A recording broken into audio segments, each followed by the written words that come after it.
நமச்சிவாய சிவாய நம. அனைத்து தமிழ் உள்ளங்களுக்கும் கனிவான வணக்கங்கள். இறை நம்பிக்கையும் கம்பீரமான தோற்றமும் கொண்ட தனுசு ராசி அன்பர்களே, இதுவரை புத்திரஸ்தானமான 5ஆம் ராசியில் இருந்த குரு பகவான் சித்திரை மாதம் 18ஆம் நாள் முதல் சத்ருஸ்தானமான 6ஆம் வீட்டில் சஞ்சாரம் செய்ய இருக்கின்றார். சத்ருஸ்தானத்தில் இருக்கின்ற குரு பகவான் தான் நின்ற ராசியில் இருந்து 5ஆம் பார்வையாக கன்னி ராசியான தொழில் ஸ்தானத்தையும், 7ஆம் பார்வையாக விருச்சிக ராசியான போகஸ்தானத்தையும், 9ஆம் பார்வையாக மகர ராசியான குடும்பஸ்தானத்தையும் பார்வையிட இருக்கின்றார். குரு பகவான் 5ஆம் பார்வையாக தொழில் ஸ்தானத்தை பார்ப்பதால் வியாபாரத்தில் இருந்து வந்த இழுபறியான சூழல் மறையும். அரசு வழியில் சில உதவிகள் கிடைக்கும். சொந்த ஊர் தொடர்பான பயண வாய்ப்புகள் கைகூடி வரும். கௌரவ பொறுப்புகளின் மூலம் வெளிவட்டாரத்தில் மதிப்புகள் உயரும். குரு பகவான் 7ஆம் பார்வையாக போகஸ்தானத்தை பார்ப்பதால் உடலில் இருந்து வந்த மந்தத்தன்மைகள் படிப்படியாக குறையும். எந்த ஒரு செயலையும் ரகசியமாக செய்து முடித்து வெற்றி அடைவீர்கள். பழக்க வழக்கங்களில் சற்று கவனம் வேண்டும். வெளிநாடு செல்வது தொடர்பான பயண வாய்ப்புகள் சாதகமாக அமையும்.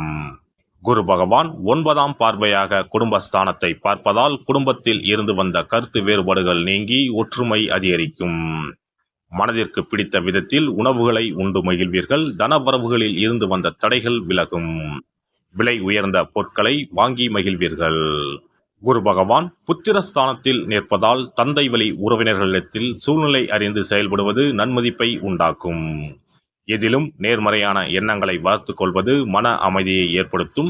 இழுபறியான சில விஷயங்களை செய்து முடிப்பதற்கான சூழல் ஏற்படும்.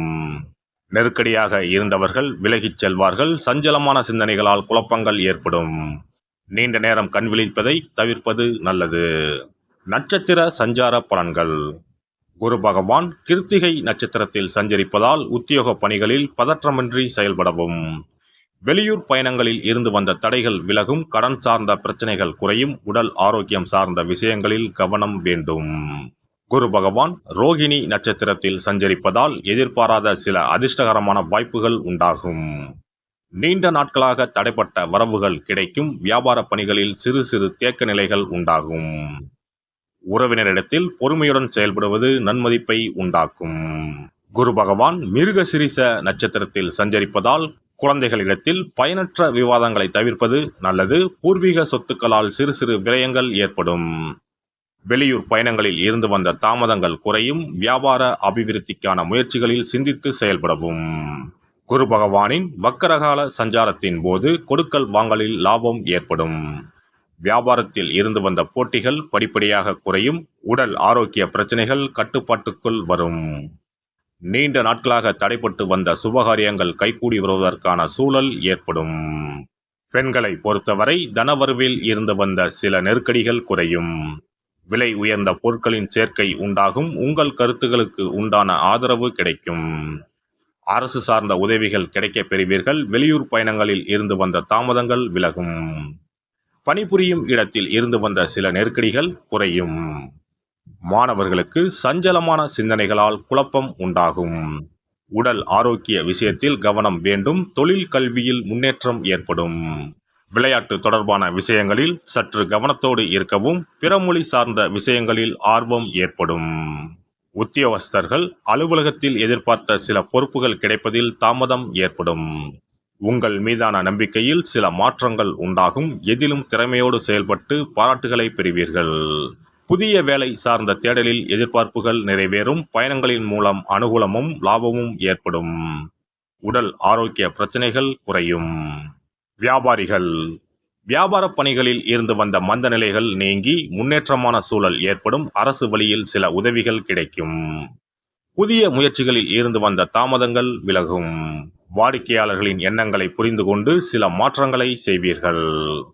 கலைத்துறையில் இருப்பவர்களுக்கு வரவுகளில் இருந்து வந்த தாமதங்கள் விலகும். மனதளவில் இருந்து வந்த தயக்கங்கள் படிப்படியாக குறையும். பேச்சு திறமைகளின் மூலம் ஆதாயத்தை மேம்படுத்துவீர்கள். பயணங்களின் மூலம் புதிய வாய்ப்புகள் கிடைக்கும். அரசியல்வாதிகள் நினைத்த பணிகளை செய்து முடிப்பீர்கள். மறைமுக திறமைகளின் மூலம் எதிராக இருந்தவர்களை வெற்றி கொள்வீர்கள். உயர் அதிகாரிகளின் ஒத்துழைப்பு கிடைக்கும். சிந்தனைகளில் இருந்து வந்த குழப்பங்கள் நீங்கி தெளிவான முடிவுகளை எடுப்பீர்கள். நடைபெற இருக்கின்ற குரு பெயர்ச்சியால் தொழில் சார்ந்த அபிவிருத்தியும் அதற்கான தன வரவுகளும் குடும்ப உறுப்பினர்களின் ஒத்துழைப்பால் மேன்மையும் உண்டாகும். சஞ்சலமான சிந்தனைகளால் நெருக்கமானவர்களிடத்தில் சிறு சிறு கருத்து வேறுபாடுகள் ஏற்பட்டு நீங்கும். நவகிரகத்தில் இருக்கக்கூடிய குரு பகவானுக்கு நெய் தீபம் ஏற்றி வழிபாடு செய்து வர உடல் ஆரோக்கியமும் கல்வியில் முன்னேற்றமும் ஏற்படும். இனி குரு பகவானின் அருளை பெறுவதற்கு வியாழக்கிழமையில் எப்படி விரதம் இருக்க வேண்டும் என்பதனை பற்றி காண்போம். குரு பகவானின் அருள் இருந்தால்தான் வாழ்வில் மங்கள காரியங்கள் தடையின்றி நடந்து கொண்டே இருக்கும். இவரின் அருளை பரிபூர்ணமாக பெற வேண்டும் என்றால் அவருக்குரிய வியாழக்கிழமையில் விரதம் இருந்தாலே போதும். குரு பகவானுக்குரிய விரதத்தை கடைபிடிக்க நினைப்பவர்கள் சுக்கிலபட்சம் எனப்படும் வளர்பிறையில் வரும் வியாழக்கிழமைகளில் இந்த விரதத்தை இருக்கலாம். ஒரு வருடத்தில் தொடர்ந்து 16 வளர்பிறை வியாழக்கிழமைகள் வரும். இந்த நாட்களில் விரதம் இருந்தால் எண்ணற்ற பலன்கள் கிடைக்கும். 3 ஆண்டு காலம் இந்த விரதத்தை கடைபிடித்தால் குரு பகவானின் பூரண அருள் வாழ்நாள் முழுவதும் கிடைக்கும். வியாழக்கிழமை விரதம் இருக்கும் முறை. வியாழக்கிழமை அன்று அதிகாலையில் எழுந்து குளித்து மஞ்சள் நிற ஆடை அணிந்து உறுதியாக விரதம் இருக்க வேண்டும். அருகில் உள்ள கோவிலின் நவகிரக சன்னதிக்கு சென்று குரு பகவானுக்கு சந்தனம், மஞ்சள் போன்றவற்றை கொண்டு அபிஷேகம் செய்ய வேண்டும். பிறகு குங்குமப்பூ கலந்த பசும்பாலை கொண்டு குரு பகவானுக்கு அபிஷேகம் செய்து வழிபட வேண்டும்.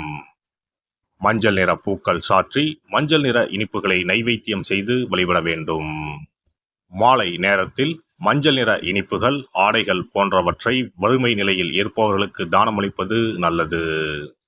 இரவில் உப்பு சேர்க்காத உணவை சமைத்து சாப்பிட்டு வியாழக்கிழமை விரதத்தை நிறைவு செய்யலாம். குரு பகவானை வழிபடும் முறை. குரு பகவானுக்கு தேங்காய் எண்ணெய், நல்லெண்ணெய், நெய் ஆகிய 3ஐயும் கலந்து விளக்கேற்ற வேண்டும். குரு பகவானுக்கு ஏற்றப்படும் விளக்குகளின் எண்ணிக்கை 11 அல்லது 21 இருப்பது சிறந்தது. குரு பகவானுக்கு பிடித்த மலர்கள் முல்லை, மல்லிகை. ஆகையால் அவருக்கு முல்லை அல்லது மல்லிகை மாலையை அணிவித்து கொண்டை கடலையை படைத்து வழிபடுவது சிறந்தது. வியாழக்கிழமை தோறும் சிவன் கோவிலுக்கு சென்று குரு பகவானுக்கு அர்ச்சனை அல்லது கற்பூர ஆரத்தி செய்து வணங்கி வருவது நல்லது. ஆலயங்களில் நவகிரக மூர்த்திகளிடையே உள்ள குருவுக்கு வியாழன் அன்று கொண்டை கடலை மாலை சாற்றி முல்லைப்பூ, சாமந்திப்பூ மற்றும் மஞ்சள் நிற மலர்களால் அர்ச்சித்து வழிபடுவது நன்மை தரும். வியாழக்கிழமை தோறும் கொண்டை கடலை, சுண்டல், மஞ்சள் வாழைப்பழம், தேன், சர்க்கரை, கற்கண்டு மற்றும் இதர இனிப்பு பொருட்கள் இவற்றில் ஏதேனும் ஒன்றை நைவேத்தியமாக படைத்து வழிபட வேண்டும். குரு பகவானுக்குரிய வளர்பிறை வியாழக்கிழமை விரதத்தை முறையாக மேற்கொள்பவர்களுக்கு வாழ்வில் பல யோகங்கள் ஏற்படும். சரியான காலத்தில் திருமணம் நடக்கும். ஜாதகத்தில் குரு கிரக தோஷம் இருப்பவர்கள் இந்த விரதத்தை கடைபிடித்தால் தோஷங்கள் நீங்கும். தொழில் வியாபாரங்களில் சரியான வருமானம் இல்லாதவர்கள், குடும்ப பொருளாதார நிலை சிறப்பாக இல்லாதவர்கள் இந்த விரதத்தை மேற்கொள்வதால் குரு பகவானின் அருள் கிடைக்கப் பெற்று தொழில் வியாபாரங்களில் செல்வ வளம் பெருகும்.